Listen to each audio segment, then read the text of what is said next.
So today I'm going to shoot a video of my old German owl in Uzbekistan Tumbler crossbreeding project. As I've explained in earlier videos, there is a method to the madness here. It's not a matter of mismatched pairs or anything and just kind of letting a bunch of birds crossbreed. This is intentional, and all my breedings on these crosses, they're all done in individual coops. So this is my old German owl Uzbek cross project, and this is actually it's actually intended as a single component to a much larger project. It is one part of the key in the grand scheme of things.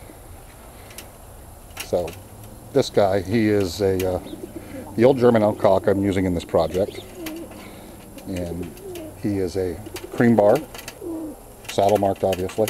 It's a really good, a really well colored cream bar. I don't know if you can quite see in the sun here. His crest isn't bad, but it's set back pretty far. He's got very good roses. He's actually got a really well developed neck frill. And even though I don't breed any purebred old German owls, I really a lot of things I do like about this breed. They're pretty mellow. They're very, very tame. They have exceptional temperaments. They're not bad feeders, unlike the Uzbeks, which are not great. But this is the cockbird I'm using in this project, and he's not a showbird. As I said, his crest is set back a little too far to be a showbird. He's got a little bit of feathers on the feet, which for this project suits fine. He's got sideboards. But I really do like this cockbird. He's got very good color, very good pastel ground color with nice bright bars. So this is the cockbird in this project, and he is the sire of all the offspring I will be showing in this video. Still looking at the cockbird here, kind of a head study. This guy actually has a very, very good, strongly developed frill. Sometimes you get into these oriental frills in German owls and breeds of that nature, and you really don't have a great frill. And his is actually pretty well developed, which is a good thing in this project. This is one of the things I'm wanting for the grand scheme of things, is his shell crest and his frill. So that's good. He has a very well developed frill. So this is the dam in this project. She is a done self Uzbek tumbler. She is double crested. She has a very good beak rows, eye crests, obviously shell crests. She actually has pretty good muffs. I've actually chopped these back because if you don't, they will pull eggs out of the nest with their muffs. Actually a pretty nice Uzbek hen. Really great carriage. So this is the mother of these projects. She has a lot of features that I want in this project, namely the double crest, the shorter beak, the grouse legs, and I'm also pretty fond of dilutes. So I'm happy with her being a dun. Though I'm not really a great big fan of duns per se, but I am a big fan of most dilutes. So we'll take a look at the offspring of this pair and see what we're getting. So here is a head study of the Uzbek hen.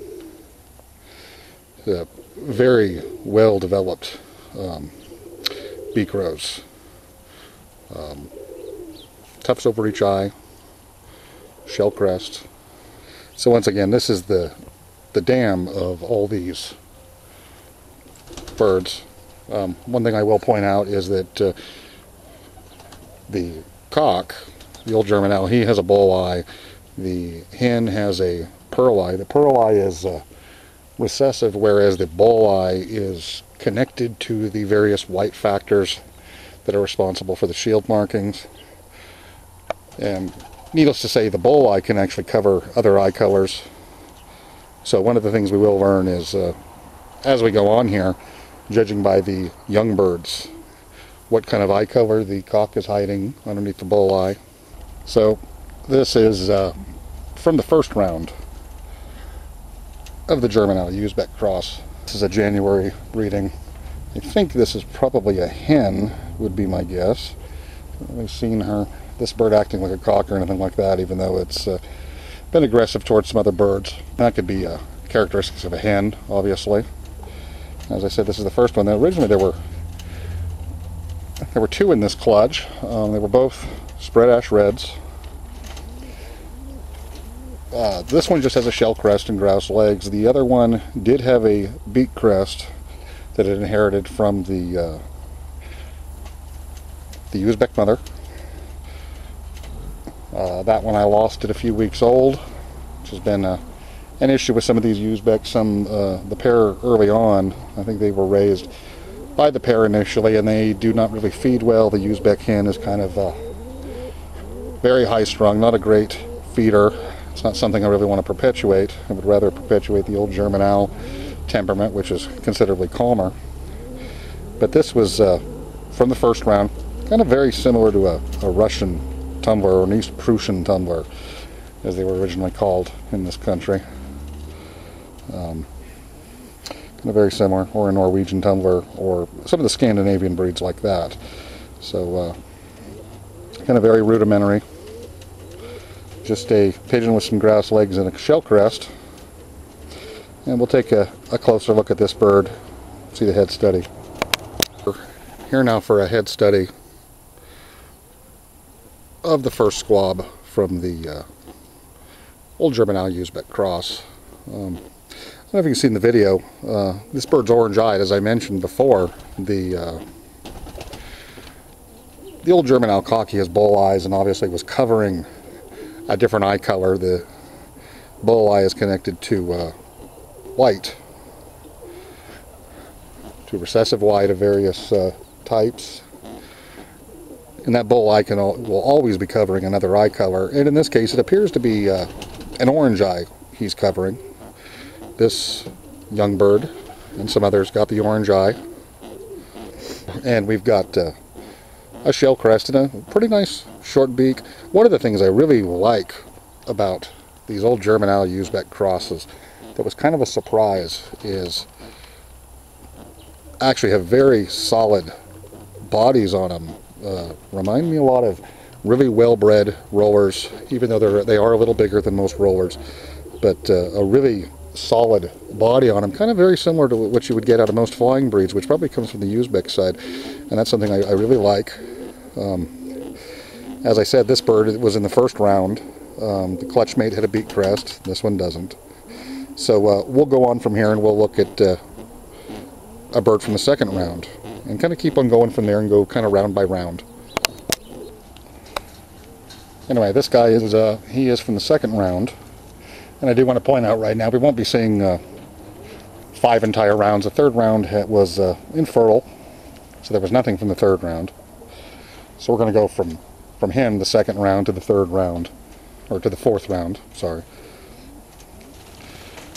So this is a cock, actually a very large bird coming out of the Uzbek. The old German owl sire, he's a pretty good sized bird for a German owl. So this guy, he is a little bigger, very solid bodied, like the spread ash red I mentioned earlier. Has a really good solid body on him. You know, like I said, he's a little bigger, kind of midway in between a roller and a racing homer. Pretty broad through the shoulders, wedge-shaped.